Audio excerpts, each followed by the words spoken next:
iPad 5th gen. Let me show you what's going on. Switch you to microscope.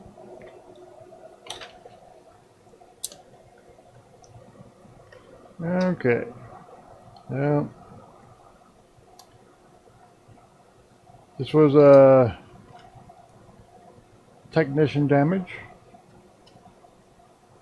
So we need to run a jumper.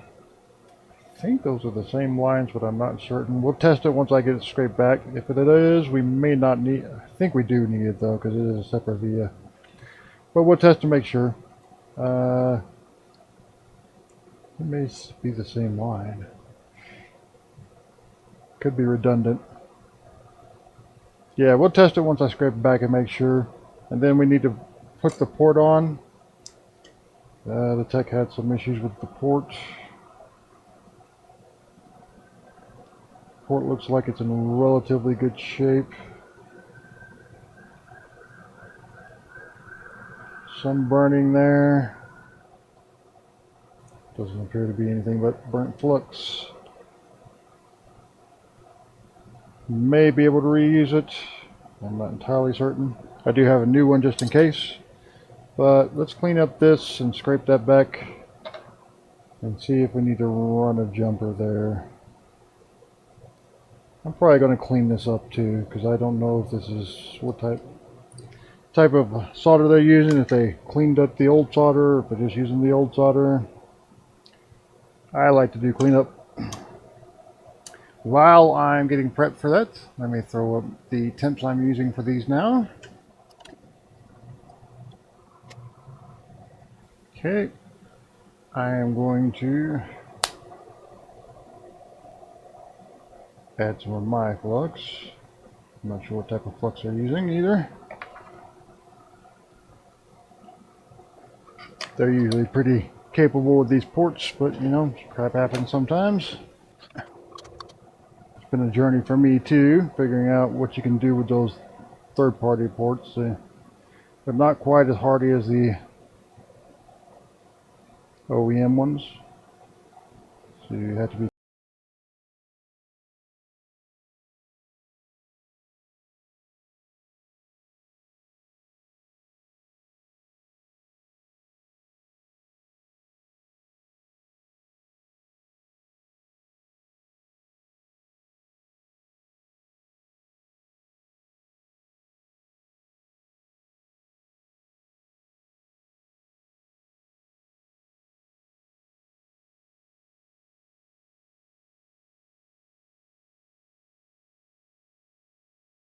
Outline like that, they're the same line, but let's see. Maybe it'll run the jumper anyway. I don't think it. It'll just give it some redundancy. And they sent me the picture. It looked like a jumper needed to be run. I only saw one line, but the picture wasn't that clear. Let's test real quick. Connect my meter. Do we have continuity?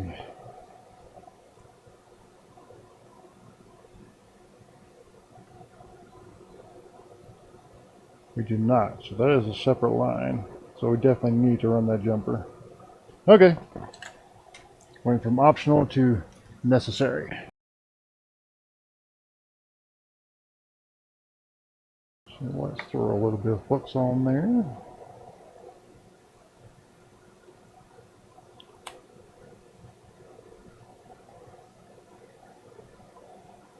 For this we'll use our Pico pencil.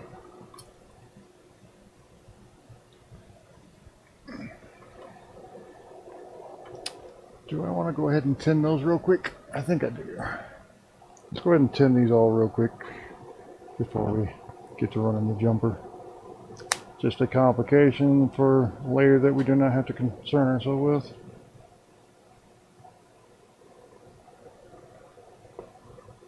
That's great. The alignment point on the other side is gone. I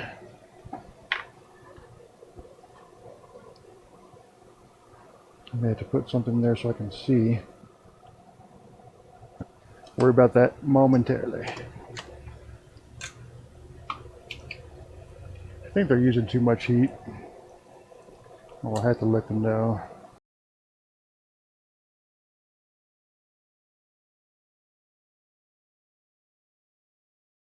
Run the, yeah, let me think.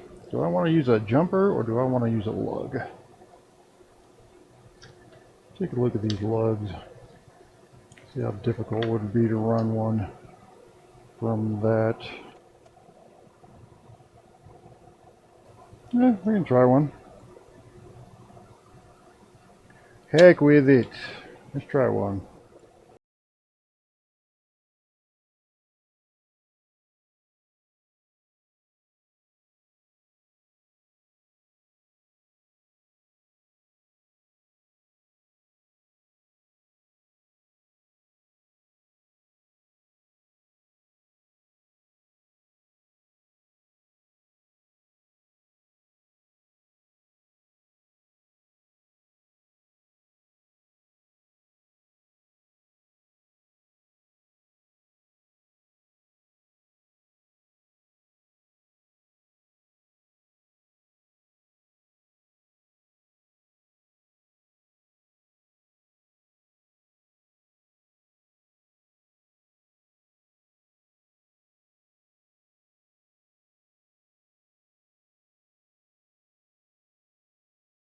Just about as big as the originals. I've been waiting for an opportunity to use these lugs. Yeah, something on my optic here.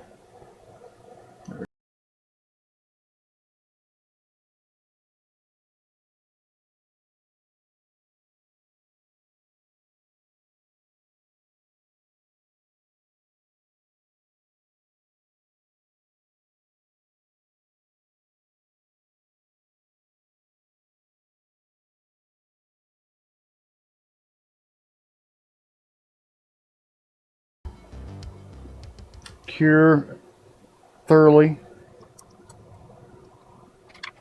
and then I'll be back.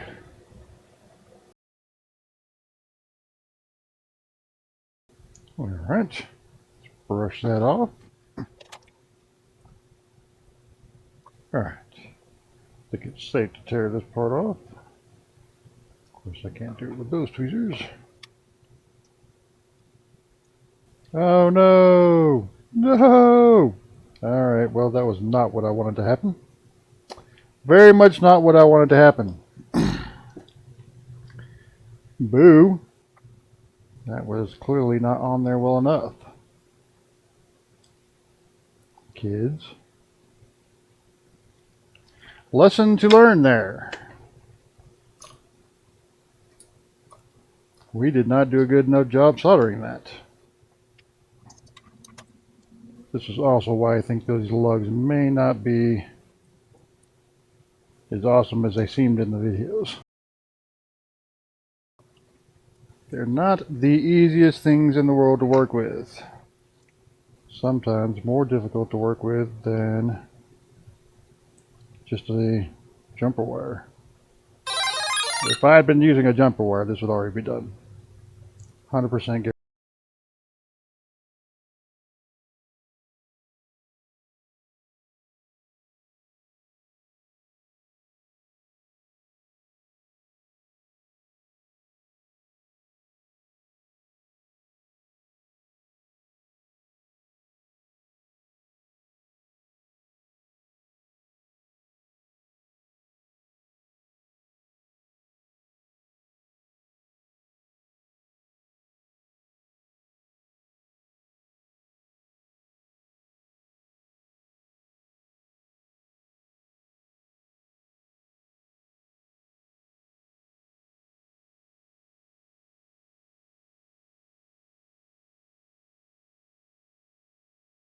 I don't like it. It's more difficult to work with than just a damn jumper. Like I said, I would have already had this done if this were just a jumper. 100%. It was a cool experiment, but so far I've not found a great use for these lugs. Interesting concept, but in practice, not.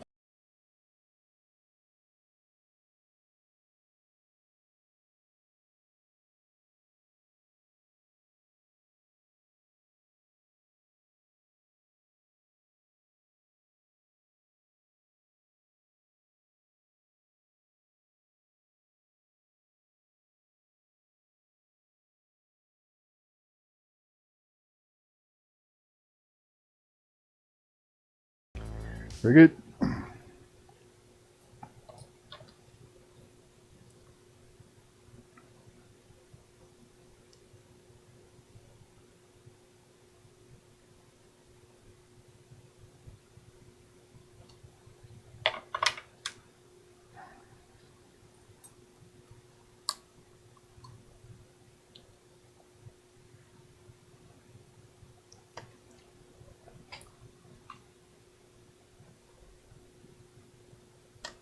Okay. Add an angle. I can solder.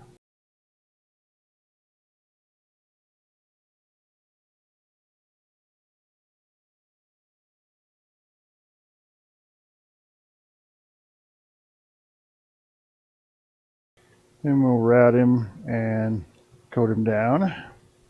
This we only need a few drops of coat.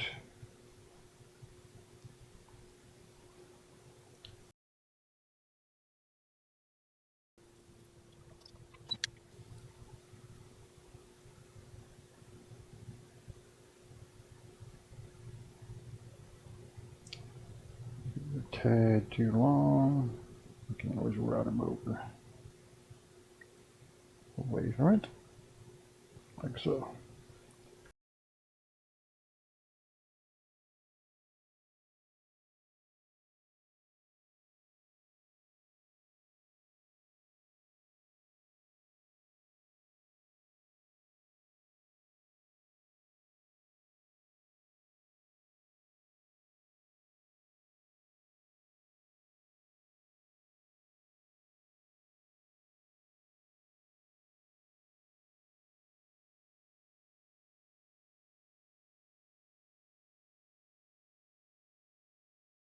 So we can get this done. Okay, as you can see, that is now well cured. Hard as a rock, holding it in place. Now we have to look at this. Actually, I would like to do something about this alignment mark if I can. I need to be able to kind of see it. I'm wondering if I can mark it. I don't know if that's going to work. Require some precision cleaning, I think.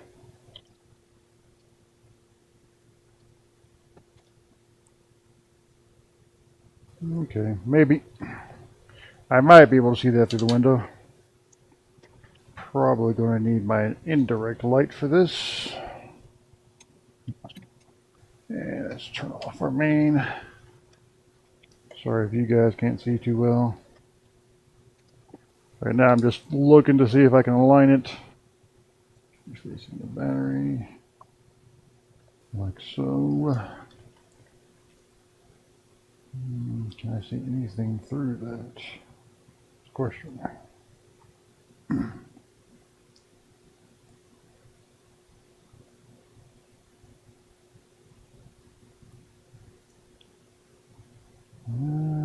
Barely.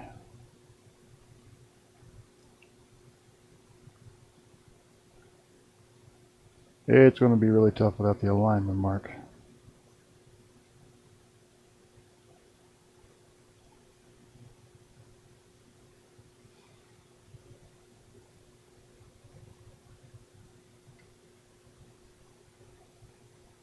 Let's think if we can do something better.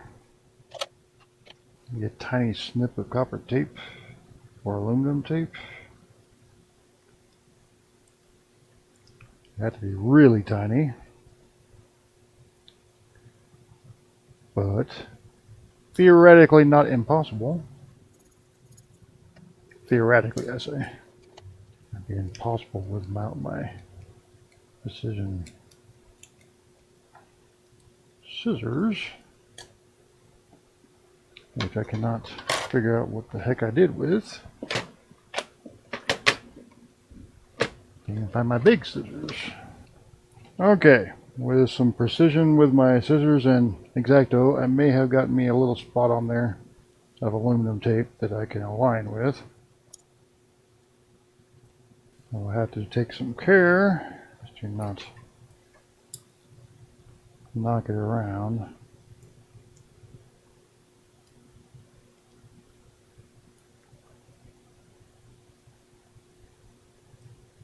Okay, that gives me something to work with.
Let's run a quick test. And if we want to run a quick test, we'll use the ICC probe. Let's flip you over to this view. So maybe you can keep up or keep along. Flip that over because it needs to be in this orientation.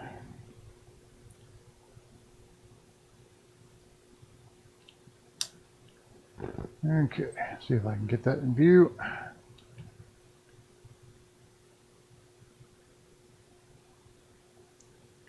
And it says hydrofail. Let's run the TriStar tester because that was really quick. I want to see some results, so this may take a few. Okay, DocFlex passed. That's good.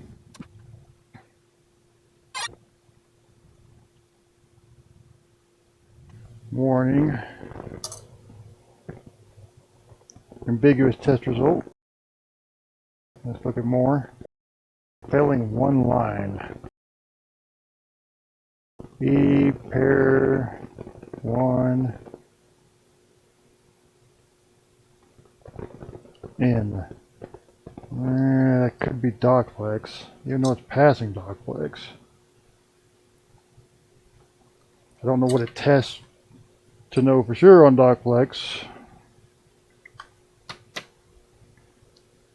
this point, I need them to run a test. I'm wondering if I should go over it one more time, just to make sure. Let me try with this one more time. I want to see what it's saying. Yeah, it just says straight TriStar hydrofail.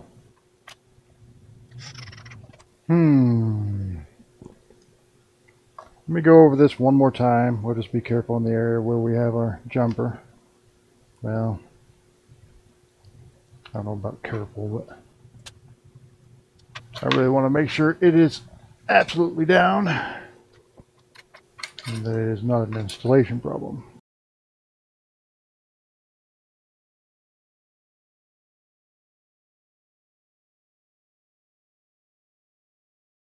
Let's test again.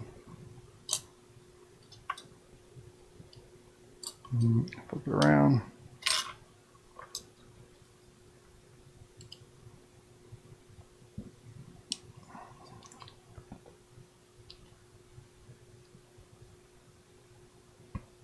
Straight fill again.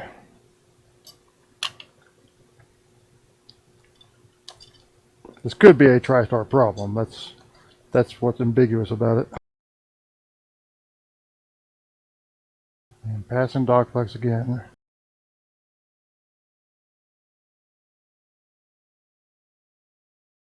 Okay, ambiguous result again. I'll show you what it's I don't know if you can see that or not. It's failing on a hydro line, then it's failing on some sort of signal line. So I may have to take this back and let them test it and see. Okay, I've come to the conclusion that we're going to remove this flex and put the new one on, because there's just too many variables with this flex being a prior install attempt. So what we'll do is we'll remove it. We'll use low melt to remove it, and we'll clean back up and re-tin and all that.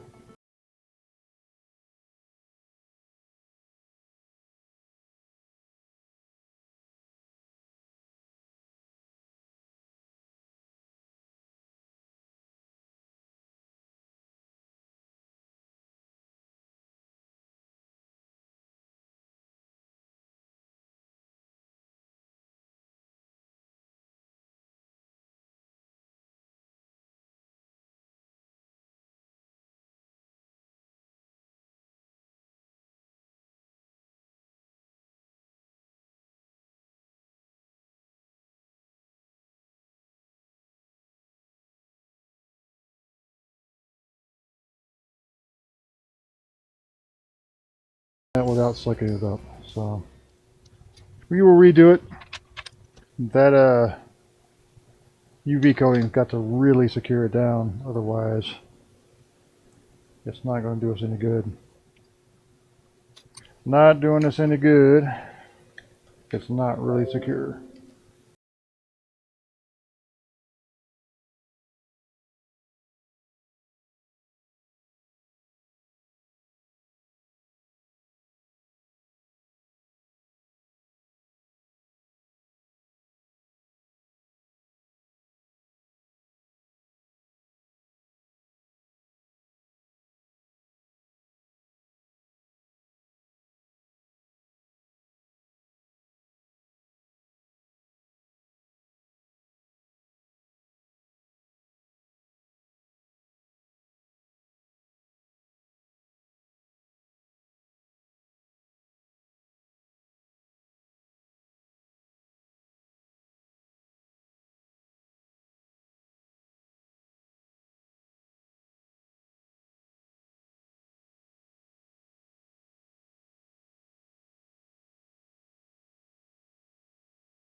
I want that thing to be rock solid.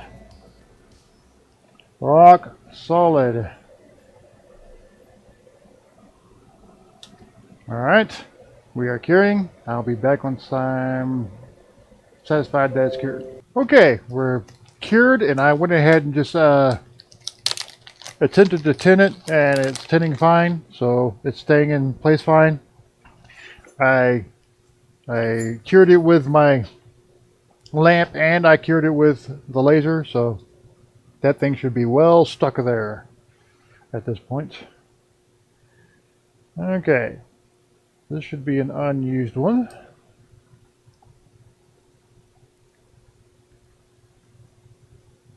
And yeah, we should be able to see through these windows much easier, but we still may need indirect lighting.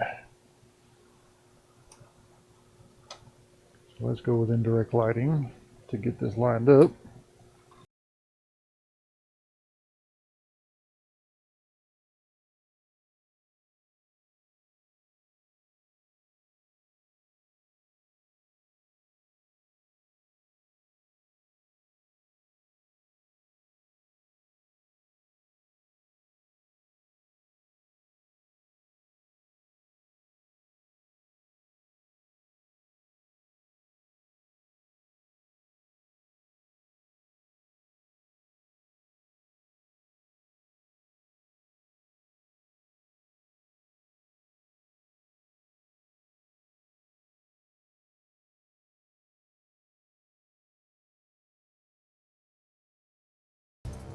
Once we get it results, we'll run the ICC Pro first because it's the quickest.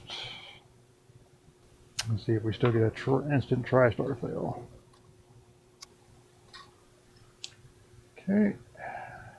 Sorry, it's upside down. I guess I can flip it over for you.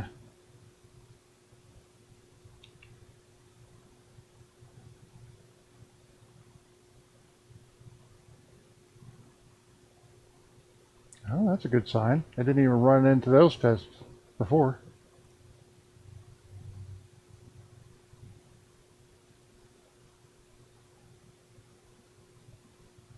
So our guess looked like it may have been correct. Our 50-50 guess on it being the Flex or the TriStar. Let's try the TriStar tester. I like to get double confirmation. It's nice to have the luxury to do that. So if you got the luxury, take advantage. I think I did the long test, so this one could take a while.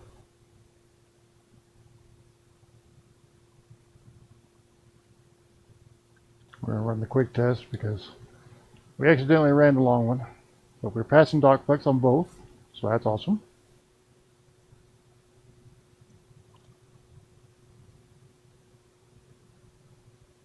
Pass. Beautiful. Awesome. All right. So, in summary, tech damage. The iPad came in. They told me it came in drawing 0 amps, 0 volts. It failed the dock test on a TriStar tester. So they attempted to change the dock flex and ended up pulling a pad. Probably from maybe using too high a temperature. I don't know. I'll discuss it with them. So we had to run a jumper. We attempted a lug. I did not like the lug results, but I mean that was my first attempt, so I can't condemn it right from there. I'll probably have to try them again, but in this one it did not work out well, and I can run a jumper much faster than I can place that lug, at least for a job like this. So jumper was definitely superior for this one. So we attempted the lug, that didn't work out. We attempted a jumper. Jumper went on fine. The curing probably wasn't exactly where it needed to be, but it didn't get sucked up into the flex. So, but we put on the flex that they had attempted to install before, and that one was getting us an ambiguous result. There were 2 lines missing. I can't remember exactly which ones it were. You'd have to check back early in the video. But at that point, it could have been a TriStar, but usually with a TriStar, you get a bunch of failures, so I was very suspicious of that. I was leaning towards the flex, but I discussed it with the client, and we came to the conclusion that we'd go ahead and change the flex again. Pulled the flex. The jumper actually did not get pulled when I pulled the flex, but when I went in to try and tin it, it pulled up, so I had to rerun the jumper. No big deal. We made sure that the UV curing was as hard as rock this time. I used my lamp and I used the laser. It was solid, as about as solid as it could be. No big deal. Again, put on the new flex, which they had provided as well, just in case the old flex didn't work out. And everything's checking out. So now I just got to return back to the shop and let them deal with it from there. If you have any questions about the equipment I used in this video, take a look at the description below. If you like this content, hit the like button. And if you want to see more of it, hit the subscribe button, maybe the notification bell. I usually post about 2 videos a week. And that's really all I have to ask of you. I really appreciate you watching, and we'll see you next time.